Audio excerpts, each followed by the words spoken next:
Sebuah video yang memperlihatkan ibu-ibu mengenakan daster mengendarai bus di jalan raya viral di media sosial. Momen ini satu diantaranya diposting di akun Instagram bos muda P.O. Haryanto, Rian Mahendra pada Senin 11 April 2022. Dalam video postingannya itu, tampak sang ibu-ibu yang mengenakan daster berwarna hitam kombinasi oranye begitu lihai mengemudikan bus akap di jalan tol. Rian Mahendra rupanya cukup kaget dan salut dengan apa yang dilakukan ibu-ibu tersebut. Adapun ibu-ibu itu mengemudikan bus memang merupakan perintah Rian Mahendra untuk menuju arah Jakarta tanpa membawa penumpang. Namun Rian Mahendra tak menyangka, ibu-ibu itu justru hanya mengenakan daster saat mengemudikan bus. Diberitakan Tribun Jakarta, usut punya usut sosok ibu-ibu tersebut adalah Bekti Rahayu atau yang akrab disapa Bu Yayu. Dia adalah salah satu wanita yang menekuni profesi sebagai sopir bus akap. Dunia transportasi bukan hal baru bagi Yayu. Di P.O. Haryanto, Yayu sudah bekerja sebagai sopir sejak tahun 2015. Ini bukan pengalaman pertama bagi dia bekerja di dunia bus. Sebelumnya, selama 10 tahun sejak 2005, Yayu bekerja sebagai sopir di PT Transjakarta.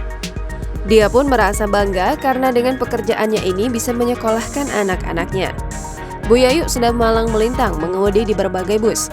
Dia pernah menjadi sopir bus Transjakarta sebelum kini berkarir sebagai sopir bus akap di P.O. Haryanto. Uniknya, Bu Yayu menjadi sopir bersama sang suami, Yusuf, di satu armada yang sama. Beberapa waktu lalu, saat berbincang di akun YouTube AETV Channel, Bu Yayu menceritakan pengalamannya hingga akhirnya menjadi seorang sopir bus. Yayu dan suami tiap harinya bergantian membawa bus itu dari Jakarta menuju Wonogiri maupun sebaliknya. Di saat sang pasangan menyetir, maka salah satu dari mereka beristirahat di kandang macan atau tempat tidur yang disediakan untuk sopir yang terletak di bagian belakang bus. Kendati begitu, Yayu mengakui bahwa berada satu bus dengan suami membuatnya lebih nyaman. Pembagian kerja pun dilakukan jadi lebih fleksibel.